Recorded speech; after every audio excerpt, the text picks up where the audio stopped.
What's up, everyone? We are back for another episode of the Pair Program. I'm your host, Tim Winkler, accompanied by my co-host, Mike Gruen. Mike, how you doing today? I'm doing all right. How you doing? I'm good, man. I'm good. I had the in-laws visiting our home out here in Chattanooga this weekend, so played the role of tour guide.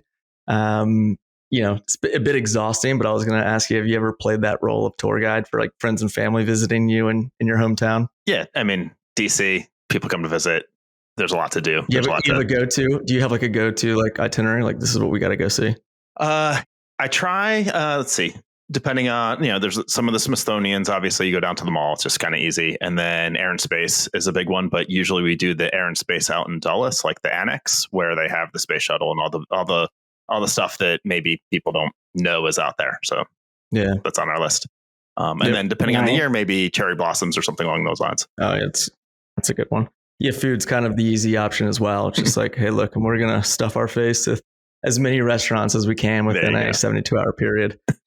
Yeah, I live near Boston, and so I'm often doing those tours, and it's always the Freedom Trail and eating lobsters. Eating lobsters. Yeah. Lobster rolls. Love it. All right, well, let's talk about today's episode. So here we're going to be covering a topic that, we're going to call like comparing cultures. So an episode where we're going to be hearing from our two guests who have seen, quite a wide variety of company cultures, spanning from FANG environments like Google to late stage startup environments like HubSpot, and then all the way to some of our favorite environments with early stage startups, those companies that are maybe under 20 employees in headcount.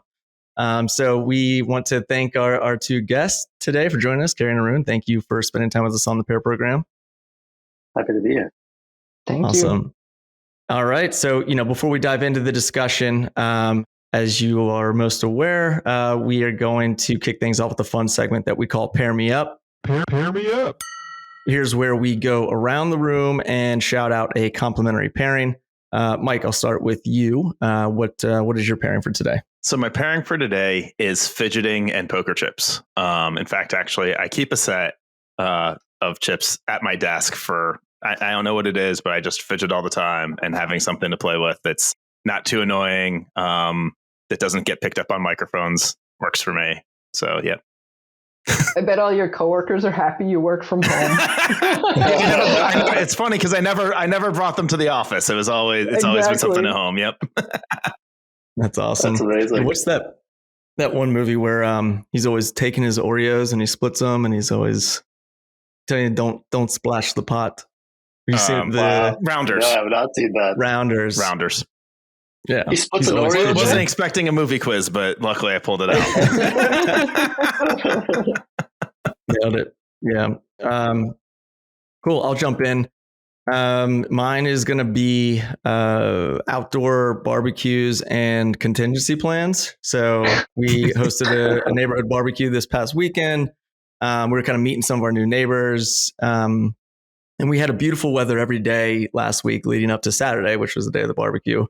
And of course, this monsoon kind of comes through the entire time. It's just pouring rain. And we did have a contingency plan in place. So we have a big deck that overhangs. So we were able to pull the grill under that without getting soaked while cooking, and then kind of like put the dogs away in a back room so that most of the main level was laid out and folks were able to still enjoy the indoors of the house. But if you're going to have that outdoor barbecue, contingency plans in place are pretty important. Still went off without a hitch aside from the downpour. Nice. Good call. Cool. So let's kick it over to our guests now. And Kerry, why don't you give us a quick intro and then tell us your pairing? Sure. So I am the CTO at Vendr. I've been here for a year now. And before that, I was VP of engineering at HubSpot, and I was there for 5 years. Before that, director at a security startup, leader at Cisco. I've been at 4 other startups. And so I just love building things. I was actually, the reason I took the leap to go to Vendr was because I was their second customer. So I'd known the company for over 3 years. And because I was negotiating, I had hundreds of vendors that I was negotiating with. I was performance managing. I was, finding new tools, and it was just, I was saving millions of dollars, but it was taking up so much of my time, and I wasn't able to work with my team as much and be as strategic. And so Vendr saved me a lot of money, a lot of time. And now I'm here to be able to productize away the pain of SaaS buying. I love it. My pairing is actually very related to culture, and it is champagne and sabers. So you can see over my shoulder, I have a champagne saber here that my team from HubSpot gave me when I was leaving. And on it says, "Never split the difference," which is a famous book on negotiating by an FBI hostage negotiator that I highly recommend. But the reason why I have this was because when I was running the platform infrastructure teams, when you get 4 nines, HBase is up for, you get 4.9 reliability. It's a quiet thing versus when you're having outages, it's a very loud and a scary thing. And so how do you celebrate, success on a platform team? We came up with a loud way to do that. And that was like champagne sabering based off of milestones. And after, tons of bottles and that becoming our thing, the team decided to send me off with my own saber. Oh, that's Very awesome. Nice. That's awesome. Any HR incidents as a result of the sabers? No the thumbs alcohol? lost. Yeah. Actually, yes. It wasn't about alcohol, but it was that I did have to take somebody to the urgent care to get their thumb, tape. But after that, they didn't make me stop. It was that we got safety goggles, we got safety gloves, and so the team kept soldiering on. But it was one of those things, it was, the bloodletting for the champagne savoring. So it's funny that you asked that, but yes.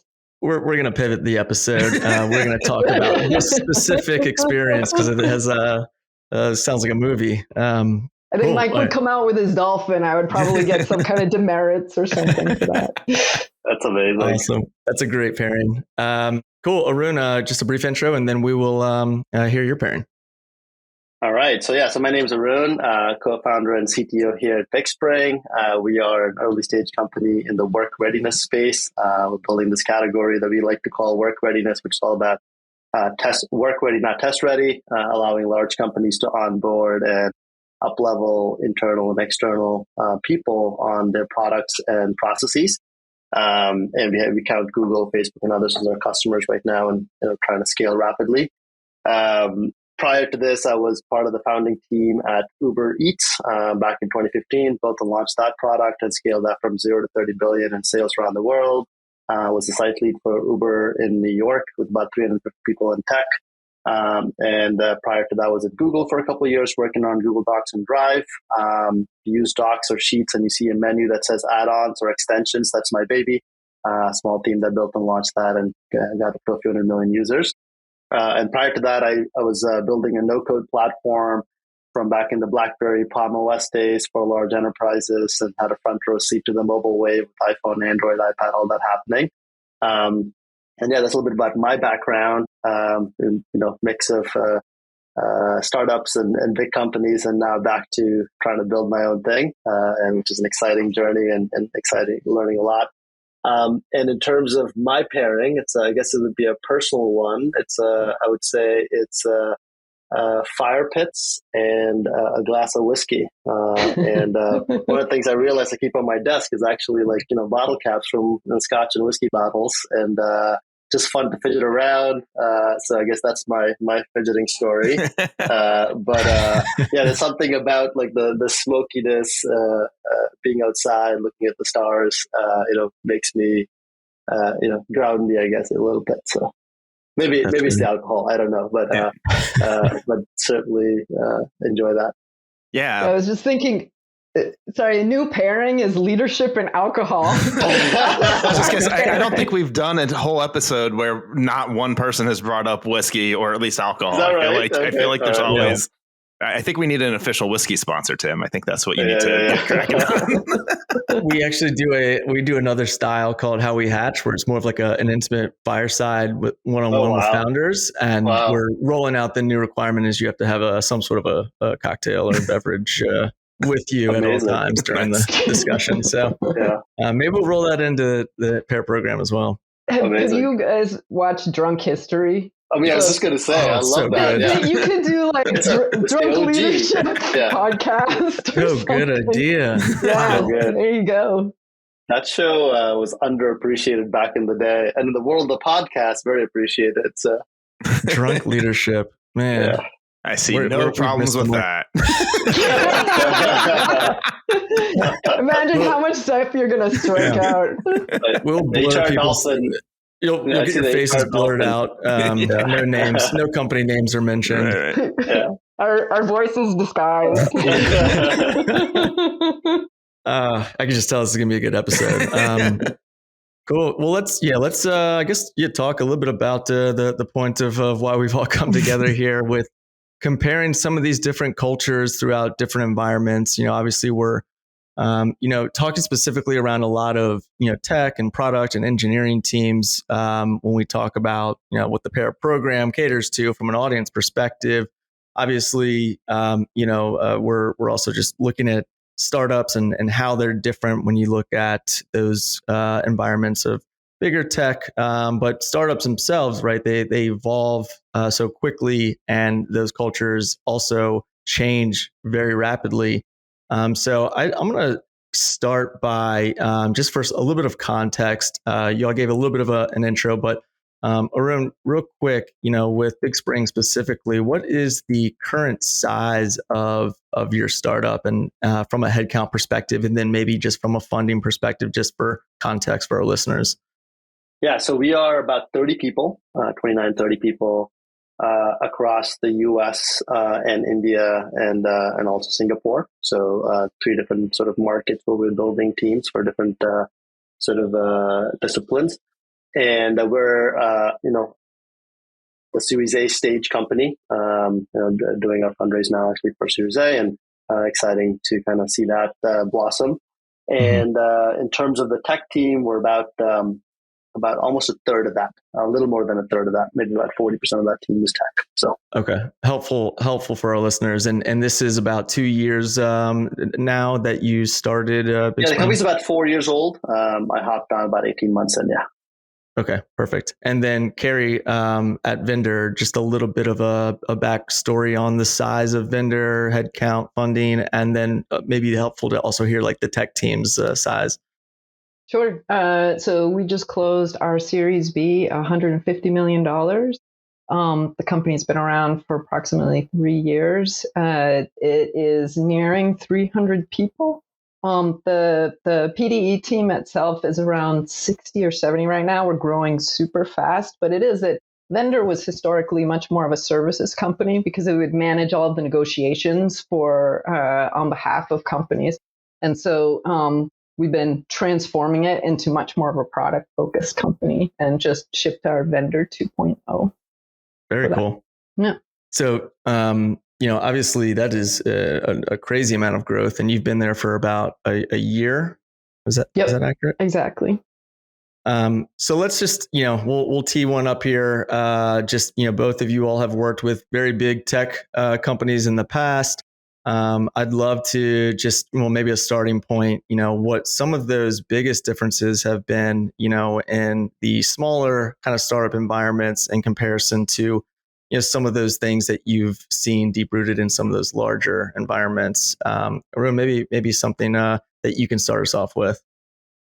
Yeah. So to me, there's quite a bit of differences. Obviously, I think between big and small, it really comes down to, I think the simple thing that I've noticed is sort of depth versus breadth. At a bigger company, you might be part of a team where you might be working with a world-class UX designer, copywriter, researcher,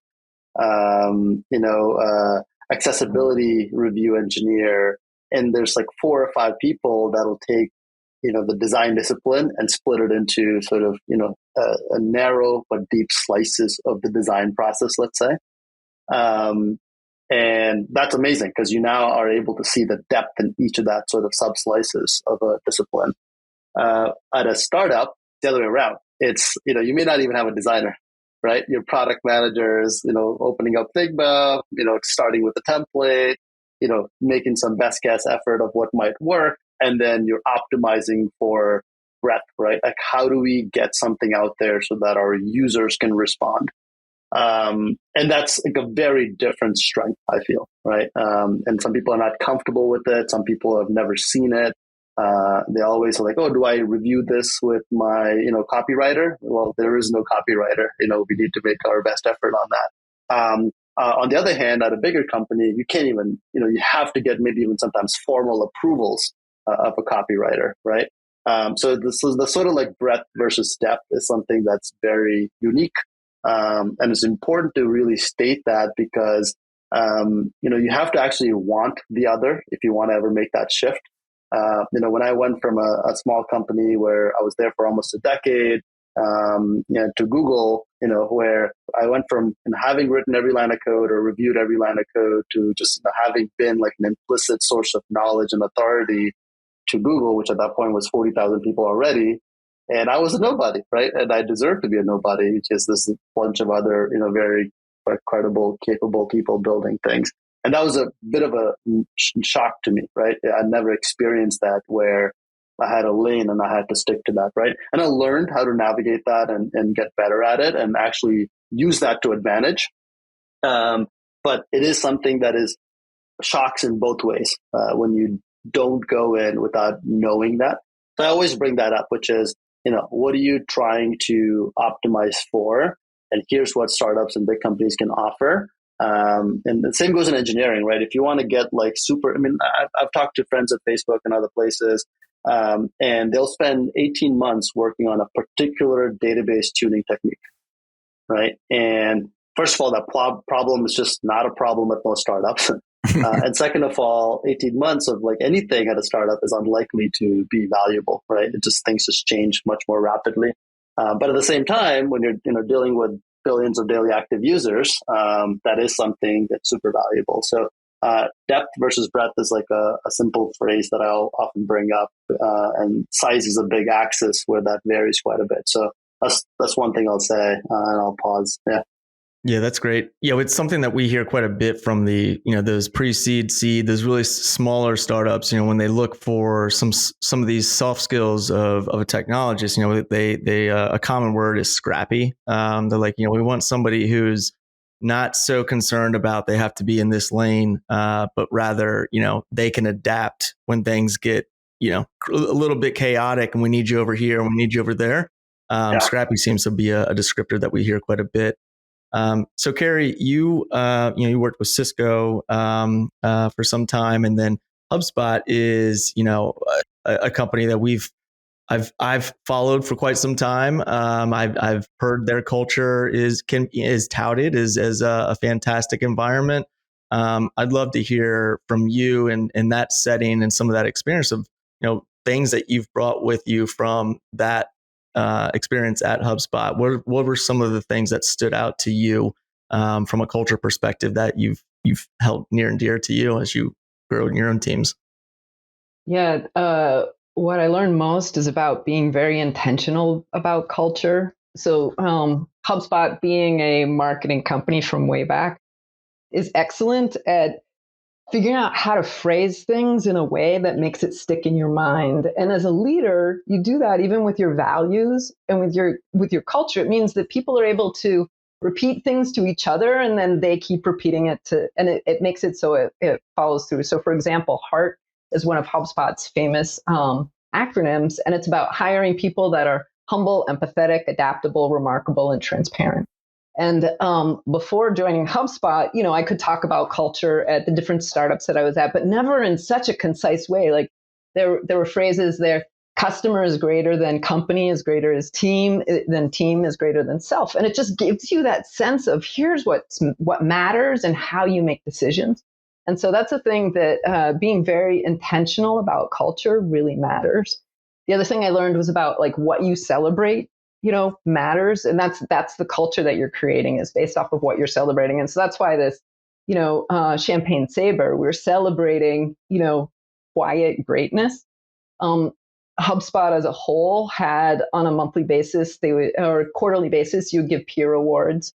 So you could give, $100 to any peer, and everybody in the company, got $100 to give to somebody else. And you loved giving that to somebody else. And you would do it based off of one of those HEART values. And so it kept reinforcing the values over and over. And you're looking for people being remarkable. You're looking for people being, empathetic and transparent. And so, yeah, that is what I really took away with me. Then when I joined Vendr, it was about, okay, I can't just say this is about heart, but let's be intentional about what is the culture for us. And so we did some intentional exercises on figuring out what made us great. You would analyze great engineers, great teams, and then also I analyze not great engineers and great teams. And then you can bucket that all together and you figure out, hey, this is how people are going to be, they're going to succeed here. One of the ones that is unique is building in public. So being very comfortable, and you have to be humble, but being able to, put your thoughts out there in a channel. Every one of our engineers has what we call a rubber ducking channel. It's really almost all of the PDE team, product design engineering team, does this too, where you're just like talking out what you're doing all day in your own little channel, and people will jump in and answer questions. But you have to be humble to be exposing, your mistakes, your wrong tangents. But it creates, once you see that everybody's doing this, from top to bottom on the team, it just makes you much more comfortable, and especially in a remote culture, being able to help each other, being able to expose what your problems are, and you can just fix things much, much faster. That's awesome. Do you have, when you're doing that intentionality, I'm curious if, because I've worked at plenty of places where sometimes some of the cultural values get sort of weaponized. Did you go through any exercises around like, is this really what we like? How can this potentially be almost an anti-cultural value that, we don't want turned on people? Yeah, so that is really interesting. I hadn't thought about it as weaponized, but one of the values is pursue truth. And so we went through a merger with another company, Blissfully, and they had this, and this was in February. Our teams officially became one team, and they had a cultural value: pursue truth. What we did was we modified it to pursue truth kindly, because you want to be pursuing the truth, but if you're doing it in an antagonistic way, you're not going to actually get to the truth. It's going to be uncomfortable, and then people aren't comfortable building in public, making mistakes and learning together. And so honestly, yeah, we did, but it hadn't been because we had seen it being weaponized. It was just more of going from a very small company to, it was like, or a small PD team to doubling in size. It was like, hey, how are we going to do this? And remind each other to be kind. Yeah. So it was pursue truth kindly. Yeah, I think a lot about, from a hiring perspective, right? When you're first kind of starting out, and Arun, maybe you can speak to this specifically, as a co-founder, we've seen, those first 5 to 10, 15 hires, they usually come from the founders network. And so, if it's your university, if it's, some folks from Uber, what would you say are things that, you would feel are really applicable, coming from, let's say like a Google or an Uber, but things that maybe you're not going to see as much carry over into, those first 10, 15, 20 slots that you're trying to fill in that really scrappy time? Because, oftentimes we'll hear it from, from founders that are hiring and say, we're really looking for like a press release hire. Like we really want somebody that's got this background from Google or what have you. But when you break that down, that's maybe not going to be the an environment that carries over. I'm curious to hear it from your end, because there is value obviously in tapping your network. Recruiting isn't easy, and if you can navigate that personal network, you should absolutely do so. But that might also impact how the culture starts to grow in those early stages. So how have you kind of navigated those waters in the super early stages? Yeah, totally. I think so first of all, it definitely helped having a network, and definitely tapped it, and it was helpful. Some of them didn't work out. Some of them have been amazing and like still been like a huge part of our culture building and company building. And some lessons learned are, I think, like as I go back to my early point about breadth versus depth, I think you have to actually want to work on an early stage company. The journey is just very different, right? Like you need to want to, grind at the problem for a couple of years before there's clarity of like massive success, right? It does really take that long before you start to see that sort of sustained product market fit into scale mode. And if you're the kind of person that gets discouraged easily or constantly looking for external validation, and I think, that's something I look for, which is what is the motivation of this person? And if you're trying to build, get the job with the best W-2 at the end of the year, startups are not the right place, right? Because so much of the outcome is so backloaded. And that's just not what startups can guarantee or even offer. So I often sort of just test for that, right? Which is like, hey, what time horizon are you thinking about? What are you excited about? And usually I have a signal for that because I've known this person or not. And when I don't, I ask these questions. If I know, I know there's people that I've not reached out, even though I know they're amazing engineers or amazing product managers, because they're just not primed for this environment, right? On the converse side, the things that you also, you want people, the best hires often are people that feel like they've kind of done with big companies too, right? They kind of like walk away with a little bit of a chip on their shoulder, right? Maybe they've had massive impact, but they didn't get promoted because it didn't check some boxes. Maybe like they're used to an environment without speed limits or bumpers, right? And they go to a big company, they learn a lot, right? Big companies, you learn what great looks like. You learn, like why does some of the compliance things matter, right? Why does it matter that we do X, Y, and Z? You learn sort of what good looks like at scale, and you can sort of prevent or skirt some of those issues ahead of time by just seeing that. But at the same time, they're not getting comfortable there, right? There's something about for like 12 months or so, they've been sort of itching to get out, and so to me, the best hires are ones that have explicit reasons that they're done with big companies, and then explicit reasons why they're excited about small companies. Because that to me, shows that they've made a reasoned decision, not just sort of like coming here because I'm here or, some other investor is here, right? Because those are all like, external sort of signals. You want to look for internal signals. There's beyond the network though, I do think, we do send a lot of out, we made a decision early on to bring on an internal recruiter just because we realized that we wanted to do sort of more thorough recruiting, talk to hundreds of candidates, have a process, even if it means we don't hire right away. So, beyond the fifth or sixth hire, we decided to bring on a full-time recruiter, generalist that can kind of hire across a bunch of roles.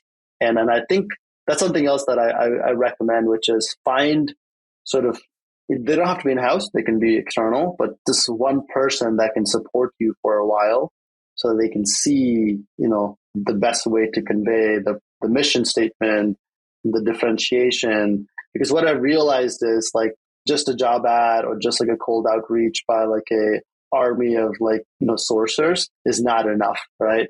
The way we can differentiate ourselves from the big industrial recruiting machinery is that I'll get on a call with the candidate, the first call, right? And that, the one candidate that, it didn't quite, wasn't the right fit for us, but they were just basically I've never talked to my CTO at my current company, right? Mm-hmm. And that was the selling thing for them, right? Which is the personal touch. And so I always sort of say, recruiting is going to be sort of a big differentiation in where we can undercut. A big company will take 3 months to make a decision. We can do that in 3 to 4 days. And these are all ways we can distinguish and differentiate ourselves so that it doesn't just have to be our internal and personal networks. We can actually do the cold outreach and build a base there too. When you're talking to candidates and stuff, when I think about, as you said, with the depth versus breadth, right? And you're growing. I think that's one of those challenges that as you are going through growth, that people act you're at the company, you're used to being involved in everything. And as you're growing, hopefully you're growing rapidly and everybody's becoming more specialized. There are certain people who don't really fit anymore, right? They don't like that, right? Now you're switching into more of a depth mode. When you're interviewing for people, do you sort of take that into consideration as well in terms of like, is this going to be someone who they're going to be a great fit right now for maybe the next year or two, but then like we might be outgrowing them. Maybe they're not going to, that type of thing, because people do have to sort of switch from that breadth mode to that depth mode. And I don't know that it happens overnight, but you have to be comfortable with that as well at a growth company. Oh, okay. So I thought you were going to ask me the other version of that question, which is what happens to the current team members that can flex into the depth as you can scale? Answer whatever question you want. Because that's also hard. That's a hard. I think on the way in, it's actually an easy question. That's an easier question for me because you want to hire people that can scale with you and in fact help you scale. Mm-hmm. Right. So I think we try hard not to hire out of desperation. Like if we think some person's going to hit a ceiling in 18 months, that's a bad hire. Right. Now, everybody will hit some ceiling, including myself at some point, right? Like there's people better than every one of us in some category. But it better be years out because we're looking for this person to actually help us find the next peg, right? Not necessarily or help us in some way find the next peg. So I think on the way in, we are very much like assessing for current skill level and trajectory. And the trajectory, it's a judgment call, right? We look at the distance traveled, right? Hey, this person was in a boot camp 18 months ago, and look at what they're doing, right? In 18 months they did this. Well, imagine what they can do in the next 18 months, right? So the distance traveled, sort of like a metaphor, allows us to project some level of trajectory. And then we also look to see like what kind of support network that they had to get there, right? Where they just sort of like in a team full of senior mentors helping them get there, or they just sort of like weekend reading and getting better at their craft by themselves kind of person. So those gives us signals for are they going to tap out or are they going to continue scaling? So I think that's an easy one. We generally tend to hire people that we see, 4+ years of 3 to 4 years of impact on the company. But in terms of like the other question that I thought you were going, which is I saw this a lot at Uber, where as the company grew, as the business grew, there were people that were very 0 to 1. They were not very good at, forget the 1 to n, not even the 1 to 2, right? And that's a very hard thing because you now are asking someone that was a founding team member of something saying, you need to step aside and let this other person run it. And there are times when that went smoothly, times that didn't go smoothly, where we had all sorts of like anti-patterns that you read about, right? 2-in-a-box problem where you give 2 people the same job and weird things happen because you can't make a decision as a leader. You try to make up a job for the person that was already there. That's a waste of time and resources. Or you try to hire someone way more capable and experienced under someone that's in the seat because they were there first. So that's a really hard problem to refactor. I look at it as a high class problem to run into, right? Like I'm looking forward to those problems right. Because that means we've made it and we are hiring people that are better than what we have. But I've seen the anti-patterns there and I have a few sort of proposals and ideas on how to tackle it. But that's a really complicated problem because you're talking about people that have put in their blood, sweat, and tears for 2 years, and now you're saying they need to step aside. Mm-hmm. And you see this in sports a lot. Yeah. I was just going to say, I think one of the things that people don't take into consideration talking about culture is the impact of culture that can have of sometimes keeping some of those people around, trying to find those roles for them. It starts to create some negative. It's a case-by-case basis. Yeah, for sure. Maybe I would love to hear, Kerry, your take on it from your experience at HubSpot on that too. But it's definitely a case-by-case basis. Like I've seen it where it's literally helped blossom brand new business lines because that entrepreneurial spirit applied to a different problem space now has created another massive business. And I've seen it cause unnecessary churn because now this very popular, friendly person gets moved, a bunch of people go with them, and then now you're like creating this bifurcated org. And so there's a lot of like examples, and I have some ideas, but I would always say it's like a very subjective case by case decision. when you do arrive at these situations, because there are people involved and the impact of culture and the org involved. So I'll hand it off to Kerry. Yeah. Yeah, it's such a good conversation because the roles and responsibilities, just as you said, Arun, at 30, everyone's got it. You're hiring generalists. You got to be able to do everything. Yeah. And then it's like, as you grow, you're moving towards specialists. What I love to do is keep having that conversation around, there are different leaders and people who are starters, builders, runners, fixers. And so it's like, if you recognize yourself and your strengths and have those good conversations with your leaders around, hey, I am actually that starter person, but they want me to be a runner, like an operator. But, my heart really is in that builder. Companies can find places for people who are just like that rather than avoiding the hard conversation with the two in the box or with the unclear roles. But I agree. I think that this is one of those problems that literally every startup goes through as they're scaling. In the early stage, it's product market fit. Once you've got that, but it's why you're hiring for curiosity. You are hiring for humility because it's people who and creativity. So you need to have that flexibility and a good trust and conversations with people rather than just like fixing your hat based off of your title. There are also a very few titles early on, and even or like levels or structures in a small company. Like when I joined Vendr last year, they said, "Yeah, we have no levels. We don't have any clear titles. No one's gotten a review in years.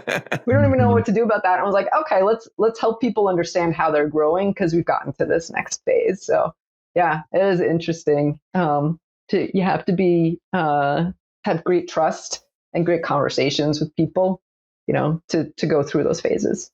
Totally. Yeah. Yeah. We've seen it a lot with product roles specifically. It's shown its face of, you were a great, product manager, VP of product, helping us get, product market fit. But when it comes to, doing more of this, next level user research from these different features, it's like, you almost got to fire yourself and know where you add most value and where it kind of ends. And then, kind of you were alluding to some of this, Kerry, and, I'll quote from, Dharmesh, CTO at HubSpot, was on another podcast, and he was kind of talking on this topic of hiring and how he kind of broke down his hiring framework for measuring people. Was he broke it into, there's creatives. These are folks that have hundreds of ideas. There's completers. These are folks that get projects done. They're very operations focused. And then there's collaborators. And these are folks that are just really good at communicating and kind of bridging the gap between different departments. You need to kind of, as a leader, figure out what do you need at that moment for the business to kind of move forward. And I just thought that was an interesting framework of breaking that into those categories. Yeah, I love that. Dharmesh is brilliant, but absolutely, you need to be really stepping back, looking at the company. What do you need right now? Mm-hmm. One of the things we also love to do is strengths finder. And so it's like thinking about the team itself, and people bring strategic thinking. There are also people who are operational, like they get things done. You need all components in a team, not just in one single leader. And so it's really analyzing the team that way. But I love the creatives, completers and collaborators. It's a fantastic framework. Love it. Yeah. Alliteration always wins. Yeah. And that's one of the things I learned at HubSpot. I did not know that before I got there. I never really even valued it, but literally alliteration matters because now I'm going to remember that, over at heart. Like I've said that 1,000 times, or customer, company, team, self. It works. Dharmesh really is the king of alliteration.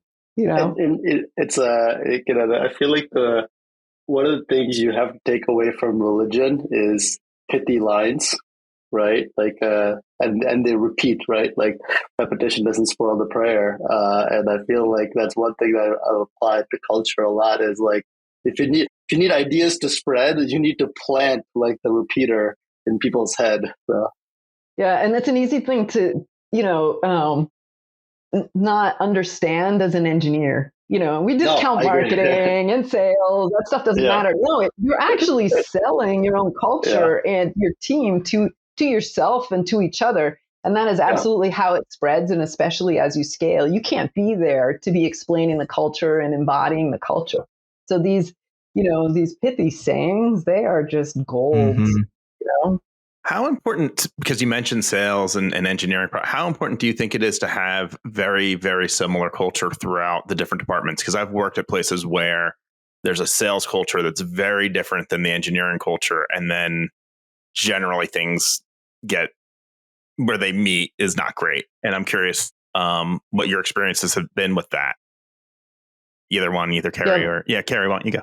I would start with overall there should be a tone for the company, a culture for the company, but then in each group, you come up with what is special to us? Like the build in public for Vendr, is very specific for engineers. We need to do this to be very transparent and pursue truth kindly. But the higher order vision, is kindness as a service and making magic and being customer obsessed, always customer obsessed versus organization obsessed. So I do feel like there should be a common theme for the overall company on the culture, how you want to be able to work together. But I do think that you also need your own per function because there's some very specific things around being an engineer versus being a salesperson. Yeah. But you want them to be able to work together and understand each other and build that trusting bond because it's really about unifying around the customer and the company mission. So if you're more self-focused, only your organization or your team focused, it makes it really hard to actually do the right thing. Yeah, I think this is a hard problem, especially remotely. I had a much easier time of this in person just because you just sort of overhear people and they're just the ambient culture builds. It's much more, I think, explicitly needed remotely. There's a bunch of ways where we've kind of slipped on this a little bit every now and then where it's I love giving projects cute names, right? And I say, hey, you're the engineer or the product manager building this, give it a name. It's your baby, give it a name, right? And we're building something, it's called Project Casa, something to do with home feed, right? And that's a cool name. I didn't come up with it. The people working on it named it. But now I realize every now and then, that name can be exclusive to people that are not around, right? What's Casa? These guys are always talking about Casa. What's that? I don't know what that is, right? And so that's an example of something where I've realized where I want to have the benefit of people creating ownership and identity for something that they're doing. I know it leads to better outcomes. And also there's other practical reasons why I like code names because it defers marketing and branding decisions till later. Because otherwise it boggles down the actual building phase. You can replace strings anytime. But I've realized that if you don't name it something public facing, people get all caught up. So I'm a big fan of it, but also now we say Casa home feed, right? We always say both things so that a person that may not have been in that meeting or not have read that document still understands what we're talking about. So it's an example of where, culture needs to be inclusive, I feel. Otherwise you end up creating these little silos without really realizing sometimes. So. Yeah, it's a good point, Mike. That's something that I think always becomes really a challenge that we've seen too, is because, I don't have as much input in different departments as my business partner who runs maybe this other area, whereas I'm over here with the sales and marketing team. And then, we get together for, an all hands on a monthly basis. And it's I haven't spent much time with these folks in these other departments.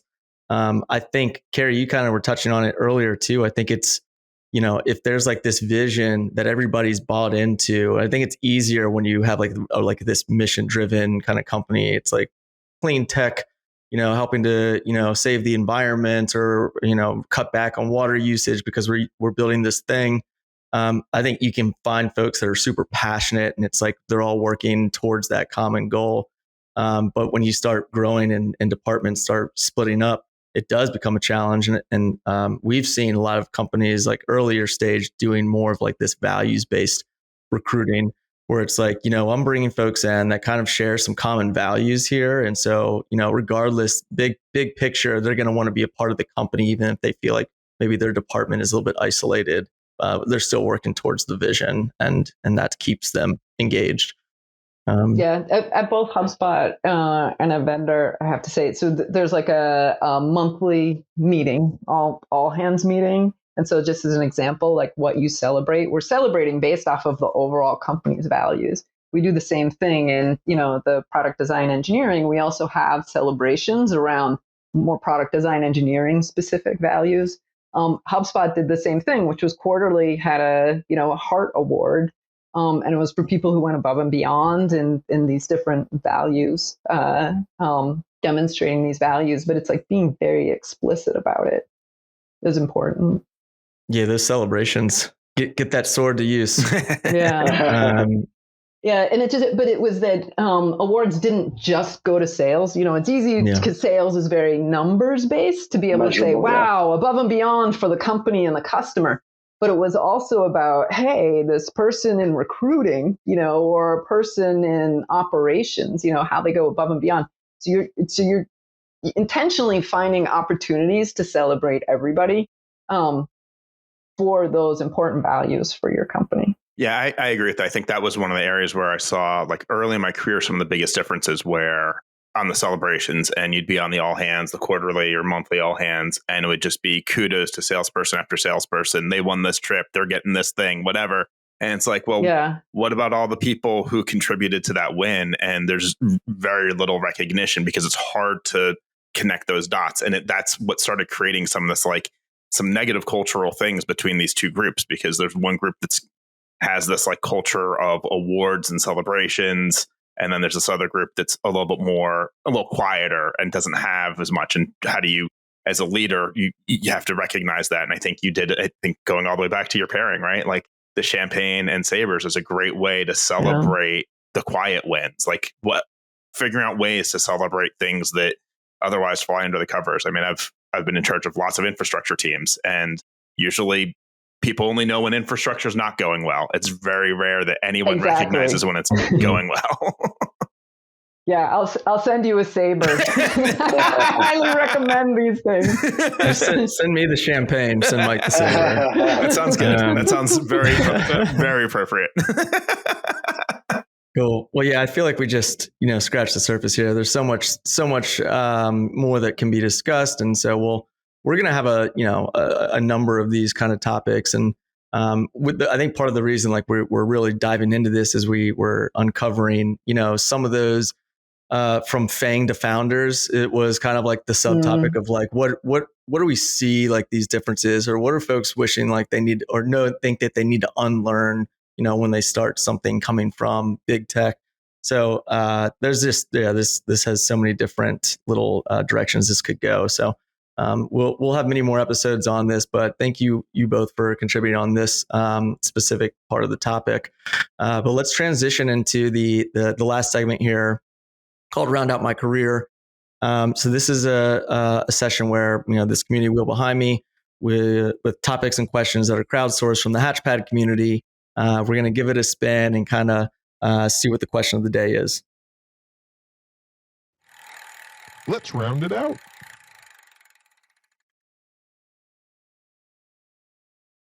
Oh, it's right on the edge there. Hiring is what we landed on here. So Nice. I think this plays right into some of what our topic was. So let me pull up some of these questions here. A sec.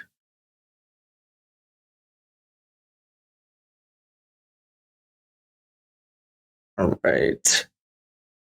So let's talk a little bit about diversity hiring. I think this is a topic that we don't give enough love to. I think there's a lot out there that companies are trying to create more diverse teams, and DEI, if it's not a part of your strategy, then you're behind the times at this point. And I'd love to hear from you all. What are some of those practices that you've seen help to bring more diverse talent into your environment? It could be anything from a strategy to specific organizations or communities that you've tapped into. Arun, I know that you've got a lot on this topic just based on, what you were doing at Uber at one point. So maybe we'll start with you and then we'll kick it over to Kerry. Yeah, I think hiring is hard, period. And then on top of it, if you're trying to build a more representative, diverse team, it's even harder, just because it requires more intentionality. And one of the things we did at Uber was I launched a program where we helped convert Uber drivers into engineers. We're partnered up with an organization called Pursuit, pursuit.org, and they have a case study on my team Uber Eats there. And it was an amazing experience. 18 months, we had 3 people go from driving Ubers, non-technical backgrounds, to being full-time software engineers. And that required a bunch of mentorship and support from people in our team, but it was so worth it because it enriched their sort of experiences and like helping others. And I often think like, to teach is to learn. So they became better engineers, mentors, leaders in the team. And then the people that they supported, they ended up passing the same interview bar as any new college grad. So that to me was one way we were able to, accelerate a little bit, take matters into our own hands and create a more diverse team rather than, we while continue to hire more senior roles, we said we need to also just sort of, build the bench ourselves a little bit. And we saw this as an opportunity where we can actually invest in our own driver partner community at that point, and it was an amazing sort of interest level in that. So that's one way that it really helped. That said, one thing I often caution the team against is, and I've seen this as a downside in many teams, is diversity oftentimes means people just end up hiring on the entry level side of things. And it's super important that you have to overinvest on the leadership and senior levels, because that's what attracts people. You want to see people that look like you in leadership roles. You want to know they have their own networks. So while we had lots of programs to, create new engineers, we also wanted to go after and attract really senior talent as well. Mixed success on both sides, I would say. Like, I definitely don't want to claim that there's a magic bullet here, but it is something that I would say it requires a lot of intentional sort of investment. Over time, what we ended up doing actually was effectively change all of our outbound for specifically to make the team more diverse. The inbound was sufficiently representative. With just like the outbound, we said, let's overinvest on the outbound to reach out to specific people, do events, coffee meetings, just to get people to know us. And that human connection really helped. So that's something we tried at Uber, and that helped a lot. So I love that story. That's really cool. Yeah. Kerry, how about yourself? I can tell you, hiring, as Arun said, is really hard. But so what we ended up doing here at Vendr, to be very intentional about diversity, is we have an internal recruiting team that's hiring the best across the whole world. But we also have a targeted team. It's actually an external team. They're called Leopard FYI, and they're just recruiting women for us.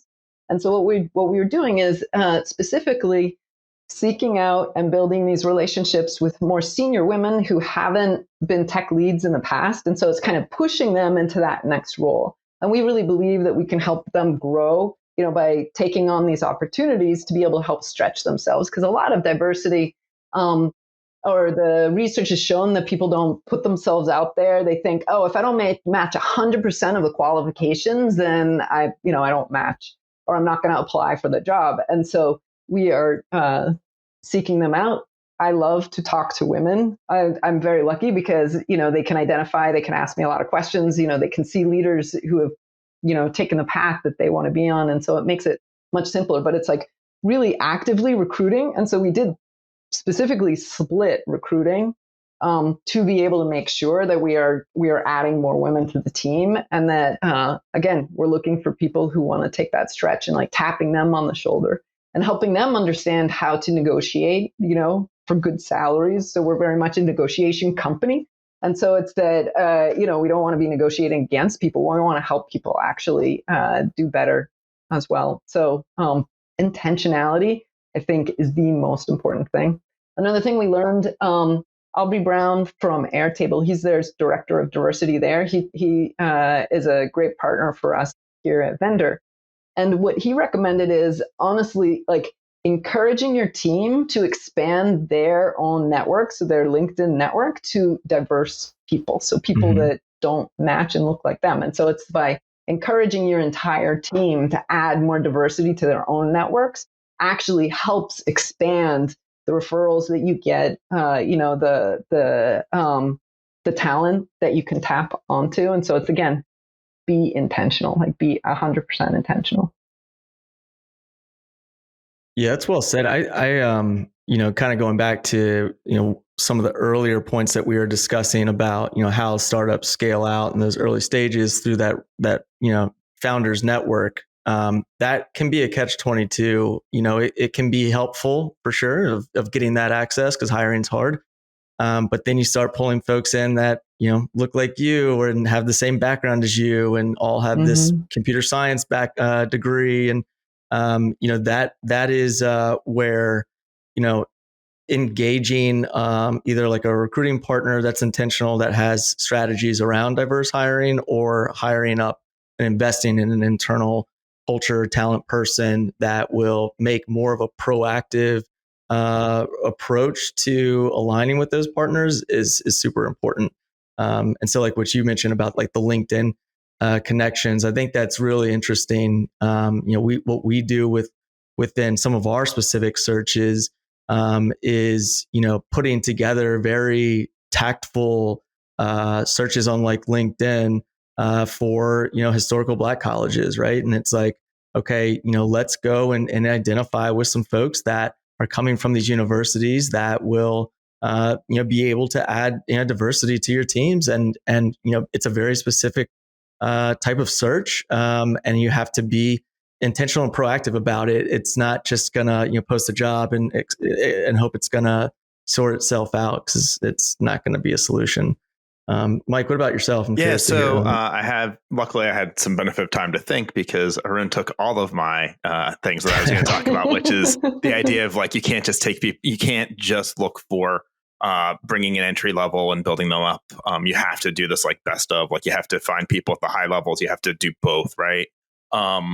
But as you were talking, one of the things that occurred to me is, I think people forget, and this is that recruiting is actually really a lot like marketing, or it is actually marketing. I actually think that people argue with me, but I think recruiting belongs more like feels more like marketing than like HR, and probably belongs there. But when you think about things that you can do, is working with your marketing department, figuring out things like opportunities to partner with all these great organizations, not with necessarily with the intent that that's going to help you in that, recruiting, but at the same time, there are benefits from doing so, from being more involved and active with various communities. And there's a lot of these organizations out there. I've done a lot with various women in cybersecurity and so on. So, organizations. And I think just supporting those endeavors is great, has that, just because that's the right thing to do. But then also there are these benefits of being more involved and